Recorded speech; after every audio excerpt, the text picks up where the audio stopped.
Fala pessoal, meu nome é João, do Sidekick da Engenharia, e hoje eu estou aqui para bater um papo com vocês acerca da gestão de pessoas dentro da construção civil, mais especificamente os processos da gestão de pessoa.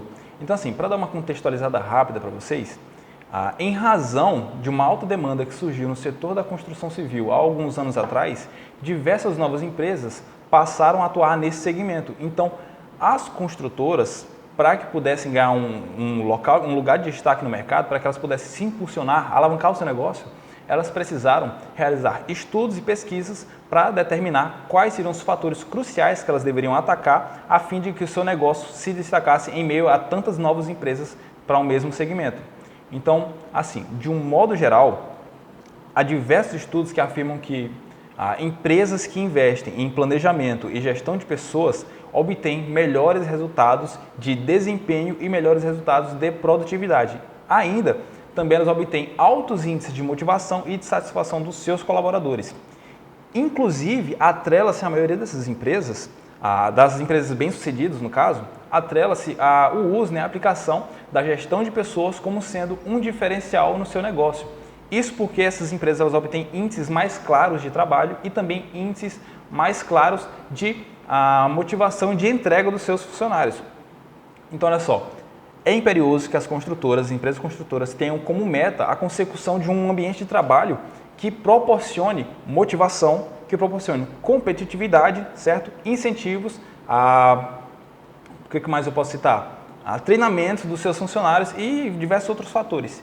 Isso porque é a satisfação do funcionário, do seu colaborador, que vai realmente definir o resultado do seu projeto, da sua obra, da sua entrega. Então, olha só, eu vou fazer aqui uma revelação nesse vídeo que vai chocar você. Mas quem executa o prédio, quem faz a sua obra, quem faz o seu projeto, não é o engenheiro, não é o construtor. É o pedreiro, é o servente, é o marceneiro. Não que o engenheiro não seja responsável por nada na obra, não seja responsável por aquele projeto. A verdade é que tanto o engenheiro como os responsáveis pela própria construtora, pela própria empresa, eles atuam em um nível estratégico. Isso quer dizer o quê? Quer dizer que as habilidades desempenhadas pelo engenheiro são conceituais, são habilidades de orientação, motivação, de garantia de qualidade, certo? De garantia de prazo, garantia de custos.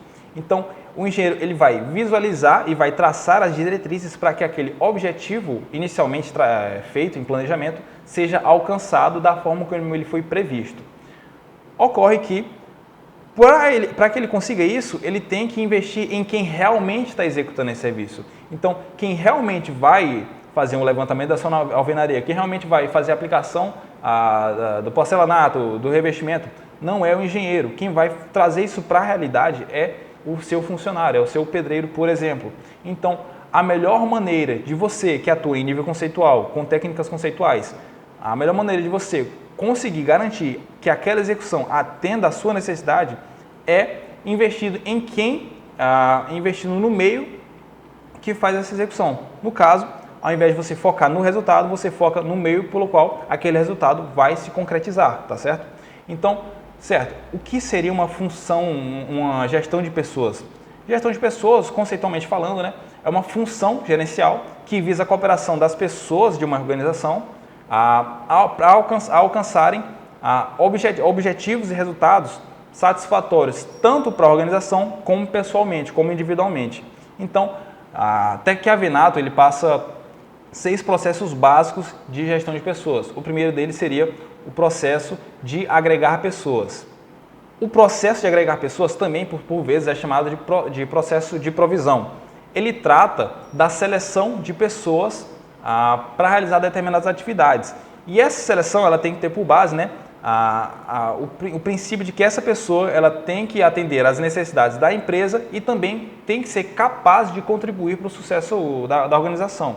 Então não se trata simplesmente de contratar a pessoa mais adequada, se trata também sobre a contratação de pessoas capazes de adquirir aquele conhecimento, capazes de contribuir favoravelmente para a sua empresa. O segundo processo seria o processo de aplicar pessoas.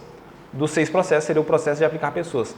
Descreve basicamente o alinhamento que a gente faz das pessoas às atividades às quais elas ficarão responsáveis. E isso vai ocorrer por meio de monitoramento, por meio de orientação e principalmente por meio de avaliação de desempenho, certo? O terceiro processo, por sua vez, seria o processo de recompensar pessoas. esse aqui é um dos mais importantes e é um dos pontos cruciais da gestão de pessoas, porque esse processo ele vai trazer, né, motivações e incentivos para o seu funcionário. Então ele ocorre quando a gente dá motivos para que o funcionário procure atingir determinado resultado, sabendo que em troca daquele ele vai ter uma satisfação pessoal, uma satisfação individual. Isso, além de garantir bons resultados, também vai manter a retenção daquele funcionário na empresa e também um bom nome da empresa, tá? Isso pode ocorrer por diversas maneiras. Pode ocorrer por meio de programas de benefício ou, principalmente, esse é um dos mais importantes, até mesmo para quem quer reduzir custos, reduzir prazos e custos em canteiro de obra, seria a inclusão de recompensas por metas, certo?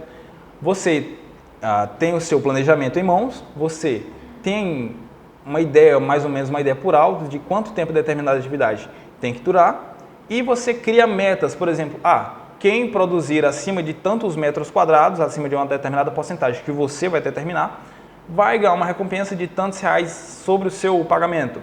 Quem conseguir vencer uma segunda meta vai ganhar um valor ainda maior, certo? Isso vai incentivar tanto a competitividade, vai proporcionar uma competitividade entre os próprios funcionários, como também isso vai proporcionar, né, que o seu trabalho seja executado em menor tempo. Claro, você tem que também estabelecer a manutenção, pelo menos a manutenção no mínimo, da qualidade daquele serviço, tá certo? Não adianta só você fazer um serviço rápido se ele não vai ser feito com a qualidade adequada.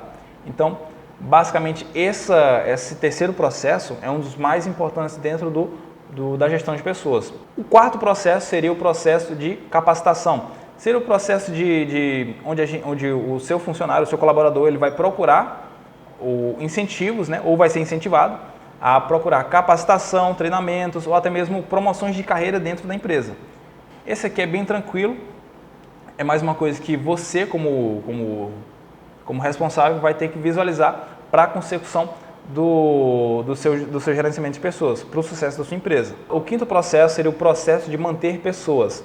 Basicamente trata das atividades que você vai executar, não atividades, mas também princípios dentro da sua empresa que você vai buscar atingir para que o seu ambiente de trabalho seja o mais satisfatório para os colaboradores como para você mesmo, certo? E isso vai incluir questões como segurança, questões como higiene, questões como organização, certo? Limpeza do canteiro, tá? Tratamento entre funcionários, ok? Disciplina funcional. Então, esse também é mais relacionado a características pessoais e investimentos dentro da sua empresa do que um investimento necessariamente sobre o colaborador, tá certo? Por fim, a gente tem um sexto processo, que é o processo de monitorar pessoas. Esse processo basicamente vai buscar o alinhamento entre a execução do serviço feito por aquele colaborador ao resultado esperado. E isso vai ocorrer por meio de monitoramento do responsável, né? No caso do engenheiro. Ele vai fazer o controle e a orientação. E por diversas vezes, tá? Esse já é o caso mais comum, vão existir bancos de dados relacionados a cada atividade. Então, por meio dos bancos de dados, claro, a gente tem bancos de dados nacionais que a gente pode utilizar como referência, mas o interessante mesmo é que você possui o seu próprio banco de dados. O que é que vai incluir no meu banco de dados? Vai incluir basicamente custos gerais que eu vou ter com determinado serviço, tá? Custos dos meus funcionários, produtividade dos meus funcionários, o que mais que eu posso colocar? Eu posso colocar produtividade, posso colocar medidas que eu posso tomar dentro do meu banco de dados para tornar um serviço mais barato, mais caro, com base nos outros indicadores que eu tenho, certo? Então, basicamente, você vai ter que depender de um estudo em campo. Nesse caso, você vai depender de um estudo em campo, até porque depende primordialmente de controle e orientação. Então, você tem que estar no pé também de quem está executando. No pé que eu falo, não exigindo, mas garantindo que aquela pessoa vai estar executando da maneira mais adequada. Outra coisa importante, tá, pessoal, tem gente que tem medo dessa palavra, crítica, mas eu prefiro dar outra roupagem a esse termo. Eu prefiro dar feedback, um termo, só mudei para o inglês, tá bom? O feedback você precisa ter dos seus funcionários pode ser tanto positivo como negativo. Você necessita entender os dois, a razão pela qual os dois existiram. Porque você precisa saber quais são as maiores queixas de quem está realmente executando aquele serviço, de quem está fazendo aquilo se tornar realidade, para saber que medidas, que decisões você pode tomar a partir daqueles feedbacks, daquelas críticas, que medidas você pode tomar para melhorar ainda mais o seu resultado, tá certo? Então é muito importante que você não tenha medo disso, que você não fique chateado quando alguém chegar com um feedback negativo sobre determinado serviço, tá bom? E é nesse contexto que a gente utiliza a gestão de pessoas como uma ferramenta estratégica organizacional com foco nos resultados da sua empresa. Além disso, você vai ter foco na satisfação, foco na qualidade, foco na motivação e, por fim, o resultado esperado será, né, o sucesso do seu negócio. Então, é fundamental que você entenda que cada um desses processos são harmônicos entre si, são necessários, são importantes, cada um tem o seu peso, mas funcionam conjuntamente para que você tenha um resultado fundamental, certo? Dentro do seu projeto. Então, lembre-se, o seu projeto não é apenas resultado, mas é o meio pelo qual aquele resultado é alcançado. Então, pessoal, eu trouxe apenas uma introdução, uma abordagem geral para que vocês tenham esse primeiro contato com o que é gestão de pessoas, qual a importância disso. Porque muita gente, a realidade é essa, muita gente acredita que isso é mais uma medida de inclusão do que uma medida gerencial para a sua empresa. E não é, na verdade, isso é uma medida voltada a resultados, tá bom? Não é apenas uma inclusão de outras classes dentro do seu negócio, mas há um estudo aprofundado dentro daquilo que vai realmente impactar diretamente aos seus produtos, ao seu resultado, à sua obra, tá certo? Então, se vocês tiverem mais dúvidas ou outras sugestões de temas, deixe aqui no comentário. Valeu, grande abraço!